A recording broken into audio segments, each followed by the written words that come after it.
안녕하세요, 여러분. 고고학자 김민수입니다. 오늘은 정말 특별한 이야기를 여러분께 들려드리려고 합니다. 지난 40년간 한국의 미스터리를 연구해온 저에게도 이런 충격적인 증언은 처음이었어요. 여러분, 혹시 강원도 양구와 인제 사이의 산골 마을에서 1960년대 초에 벌어진 끔찍한 사건에 대해 들어보신 적 있으신가요?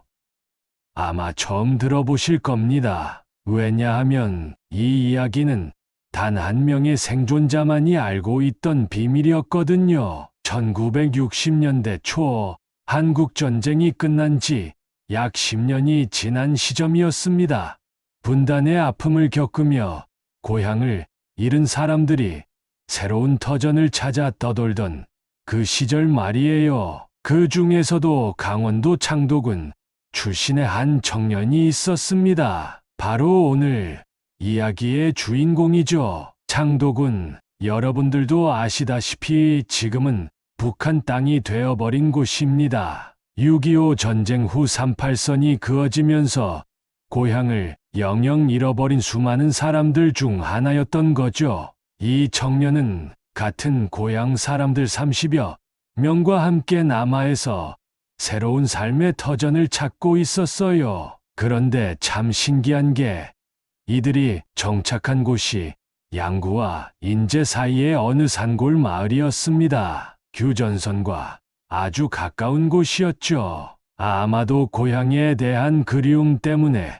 조금이라도 가까운 곳에 살고 싶었던 게 아닐까 싶어요. 이 땅이 정말 특이했습니다. 산골 마을치고는 믿을 수 없을 정도로 비옥했거든요. 어떤 농작물을 심어도 잘 자랐고 수확량도 놀라울 정도였어요. 처음에는 30명 정도였던 마을 사람들이 시간이 지나면서 외부에서 사람들이 계속 들어와 작은 마을을 형성할 정도로 커졌습니다. 모든 게 순조로워 보였어요. 전쟁의 상처를 딛고 새로운 삶을 시작한 이들에게는 정말 축복 같은 땅이었던 거죠. 12년이 지났습니다. 마을도 완전히 자리를 잡았고 사람들도 안정된 생활을 하고 있었어요. 그런데 어느 날 운명을 바꿀 한 사건이 일어났습니다. 허름한 옷을 입은 한 승려가 마을에 나타난 거예요. 평범한 닭발승처럼 보였습니다.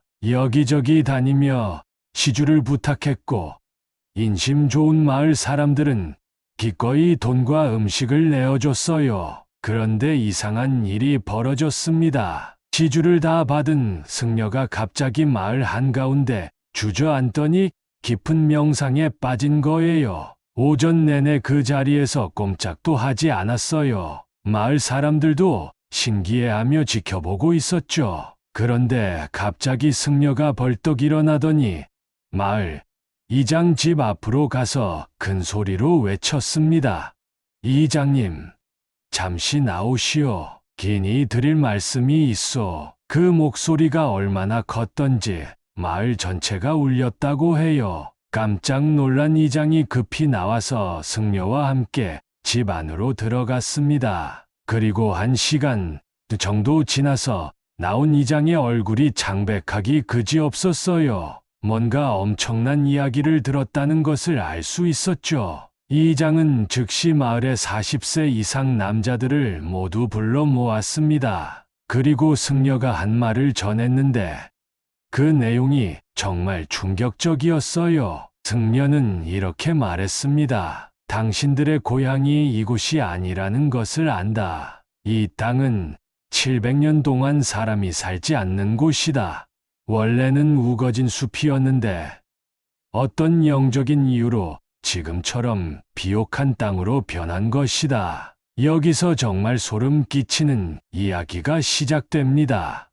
승려는 계속해서 말했어요. 하지만 이곳의 진짜 주인은 악귀들이다. 보통의 원귀나 악령과는 차원이 다른 존재들이며 지옥의 야차나 나찰 같은 무서운 요괴들이다. 상상해보세요. 700년 동안 사람이 살지 않았던 땅에 갑자기 사람들이 와서 농사를 짓고 집을 짓고 터전을 잡았으니 그 땅의 원래 주인들이 얼마나 분노했을까요? 승려는 더욱 무서운 말을 계속했습니다.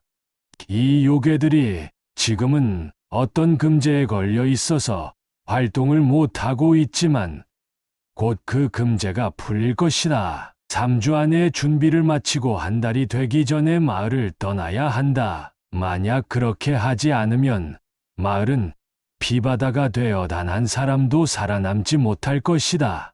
이 말을 들은 마을 사람들의 충격을 상상해 보세요. 고향을 잃고 겨우 정착한 땅에서 또다시 떠나야 한다는 거예요. 그것도 목숨을 걸고 말이에요. 승려는 자신이 천기누설을 했다고 말하면서 전쟁 이후 시주를 다니면서 이렇게 정성스럽게 보시를 해준 마을은 이곳이 처음이었다고 했어요. 그래서 이런 위험한 말을 하게 된 거라고 했죠. 그리고 승려는 목에 걸고 있던 큰 염주와 흰 종이에 기이한 문양이 그려진 부적 몇 개를 주면서 말했습니다. 이것은 한 달 안에 요사스러운 기운으로 사람이 죽는 것을 최대한 방지해 주는 것이다. 하지만 한 달이 지나면 이것으로도 죽음을 피하기 어려울 것이다. 승려가 떠나려고 하자 이장이 급히 달려나가서 승려의 바지를 붙잡고 엎드려 울부짖었습니다. 우리는 고향을 등지고 남하에서 겨우 이곳에 정착했습니다. 남쪽에는 연고도 없고 어디로 가란 말입니까? 60이 넘은 이장이 어린아이처럼 울었다고 해요. 그 모습을 본 다른 마을 사람들도 모두 달려와서 무릎을 꿇고 애원했습니다. 이런 일을 미리 알고 목숨을 구할 방법까지 말씀해 주시는 도력 높은 스님이라면 그 악귀들을 물리치고 우리가 여기서 계속 살 수 있는 방법도 아시지 않겠습니까? 사람들은 마을의 모든 재산을 털어서라도 부처님께 시주하겠다고 마을 뒷산에 절을 세워서 대대손손 부처님을 모시는 마을이 되겠다고 약속했어요. 승려는 한참 동안 고민하다가 입을 열었습니다. 어차피 내 목숨도 얼마 남지 않았고 천기를 이미 한 번 누설했는데 2번을 못 하겠는가? 100여 명의 사람을 구한다면 내 큰 죄가 조금이라도 씻어질지 모르겠다. 그리고 승려가 제시한 방법이 정말 기이했습니다. 들어보시면 소름이 끼칠 거예요. 한 달이 되어서 금제가 풀리고 기묘한 붉은 달이 떠서 마을을 감싸면 죽음의 잔치가 시작된다. 내가 그날을 알려줄 테니 당일 밤에 마을의 10살 미만 어린아이들을 모두 마을 입구 당산나무 앞에 원을 만들어 앉게 해라. 시간은 축시, 즉 새벽 1시 30분부터 시작해서 첫 닭이 여러 번 울고 동이 트는 묘시 새벽 5시까지였습니다. 그 시간 동안 아이들이 손을 잡고 앉아 있으면 요괴들이 하늘의 명을 받아 땅속에 700년간 다시 봉인될 것이라고 했어요. 하지만 조건이 있었습니다. 그 의식을 하는 동안 절대로 아이들이 감은 눈을 뜨거나 서로 잡은 손을 놓아서는 안 된다는 것이었어요. 만약 이를 어기면 처음 말한 대로 마을 사람들이 모두 죽게 된다는 거였죠. 그런데 여기서 정말 소름 끼치는 일이 벌어졌습니다. 승려가 갑자기 품에서 작은 단도를 꺼내서 자신의 약지를 깊이 베었어요. 그리고 흘러나오는 피를 당산나무에 뿌리고 상처난 손가락을 나무에 갖다 대고 계속 피를 스며들게 했습니다. 동시에 알아들을 수 없는 주문을 계속 외우면서 몸을 파르르 떨었어요. 마을 사람들은 너무 놀라서 말리지도 못하고 그저 지켜볼 수밖에 없었죠. 의식을 마친 승려는 이제 떠나니 꼭 내 말대로 하시오라고 힘없이 말하고 법복을 찢어서 손가락을 동여매고 터벅터벅 마을을 떠났습니다. 그날부터 마을에서는 대대적인 준비가 시작되었어요. 승려가 준 염주와 부적은 마을에서 가장 힘이 센 청년의 집에 보관했고, 마을의 어른들은 10세 미만의 아이들을 모아서 혹독한 훈련을 시키기 시작했습니다. 10살 이하 아이들이 새벽 1시 30분부터 5시까지 한 자리에 앉아서 눈을 감고 손을 잡고 있어야 한다는 게 얼마나 어려운 일인지 상상해 보세요. 평소에는 부모 말도 안 듣는 아이들이었거든요. 하지만 마을의 급박한 분위기와 어른들의 엄한 교육 때문이었을까요? 아이들이 의외로 빨리 적응했다고 해요. 매일 밤 연습을 시켰는데 꽹과리를 치고 동물 울음소리를 내는 등 온갖 소란을 피워도 아이들이 꼼짝하지 않고 버텨냈어요. 그런데 한 달이 다가오면서 이상한 일들이 벌어지기 시작했습니다.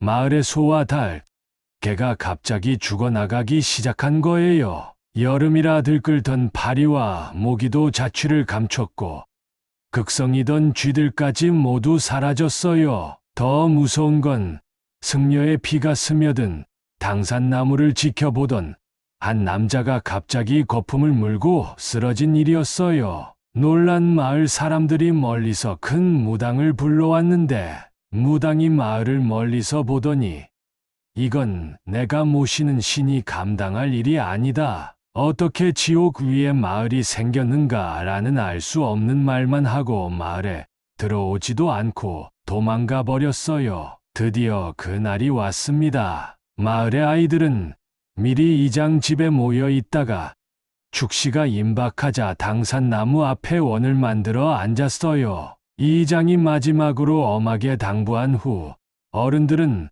모두 각자의 집으로 들어가서 문을 꼭꼭 걸어 잠갔습니다. 마을의 닭들이 모두 죽어버려서 악기를 쫓는다는 흰개 몇 마리와 닭을 미리 준비해서 이장 집에 묶어두었다고 해요. 그런데 마을에서 가장 힘이 센 청년, 바로 오늘 이야기의 주인공이 된 분이 이상한 느낌을 받았습니다. 아무리 생각해도 여기 있다가는 죽을 것 같다는 강한 예감이 든 거예요. 그래서 그는 승려가 준 염주와 부적을 품에 넣고 마을 뒤 산을 통해 혼자 몰래 빠져나갔습니다. 마을을 떠날 때 이장 집에 묶여있던 개 한 마리가 끈이 풀려서 따라 나왔는데 신기한 일이 벌어졌어요. 그 개가 마을 경계선에서 더 이상 앞으로 나아가지 못하고 마치 보이지 않는 벽에 막힌 것처럼 그 자리에서 계속 엎어지고 낑낑대며 울부짖는 거였어요. 이 광경을 본 청년은 더욱 확신을 가지고 죽으림을 다해 산을 넘기 시작했습니다. 그런데 산을 넘고 있는데 갑자기 마을 쪽에서 이 세상의 것이 아닌 듯한 소리들이 들려오기 시작했어요. 짐승들의 울부짖음, 사람의 고함소리, 무슨 웃음소리, 그리고 뭔가가 계속 부서지고 무너지는 소리가 끊임없이 들렸다고 해요. 너무 무서워서 그 자리에서 기절해버린 청년이 눈을 뜨니 다음 날 낮이었고 비가 조금씩 내리고 있었어요. 청년은 양심에 찔려서 다시 마을로 돌아가는 길을 택했습니다. 길을 크게 돌아서 마을 입구를 멀리서 볼 수 있는 곳까지 가서 마을을 내려다봤는데 그 광경이 정말 참혹했어요. 승려가 의식을 치른 당산나무가 세로로 쪼개져서 벼락을 맞은 듯 시커멓게 타버려 있었고 그 주변에는 무슨 살점 같은 것들과 피가 비를 타고 흘러내리며 무시무시한 모습을 만들어내고 있었어요. 마을의 집들은 모두 복상 내려앉아 있었고 멀리서도 참혹한 풍경이 한눈에 들어왔습니다. 청년은 그 자리에 앉아서 대성통곡했다고 해요. 그런데 갑자기 마을에서 이상한 기운이 흘러나오는 것을 느끼고 정신을 차려서 그 자리를 벗어났다고 합니다. 그 후 이 청년은 제주도로 내려가서 평생을 그곳에서 살았어요. 자식들에게도 이 이야기를 하지 않고 오직 아내에게만 털어놓았죠. 아내가 죽기 전에 가족들에게 이 이야기를 해주고 돌아가셨기 때문에 후손들이 알게 된 거예요. 처음에는 아무도 믿지 않았지만 근 고모가 어릴 적 할아버지의 창고에서 노랗게 변한 이상한 문양이 적힌 종이 몇 개를 본 적이 있다고 증언해서 가족들 사이에 큰 파장이 일었다고 해요. 여러분, 이 이야기를 어떻게 생각하시나요? 단순한 미신이나 전설로 치부하기에는 너무나 구체적이고 생생한 증언이 아닌가 싶어요. 특히 한국전쟁 직후의 시대적 배경과 분단의 아픔, 그리고 실향민들의 정착 과정이 너무나 사실적으로 묘사되어 있거든요. 저는 지난 40년간 수많은 미스터리 사건들을 조사해왔지만 이처럼 한 명의 생존자가 평생을 지고 살아온 트라우마가 담긴 증언은 처음 접해봤습니다. 더구나 그 증언이 죽기 전 아내를 통해서만 전해진 것이라는 점에서 더욱 신빙성이 있다고 생각해요. 물론 과학적으로는 설명할 수 없는 일들이 많이 포함되어 있습니다. 하지만 때로는 과학으로 설명할 수 없는 일들이 실제로 일어나기도 하죠. 특히 우리나라는 예로부터 영적인 전통이 깊은 나라니까요. 여러분은 이 이야기를 어떻게 생각하시나요? 댓글로 여러분의 의견을 들려주세요. 혹시 비슷한 이야기를 들어보신 분이 계시다면 더욱 좋고요. 오늘은 여기서 마치겠습니다. 다음에도 더 흥미로운 미스터리 이야기로 찾아뵙겠습니다. 구독과 좋아요, 알림 설정 잊지 마시고요. 감사합니다.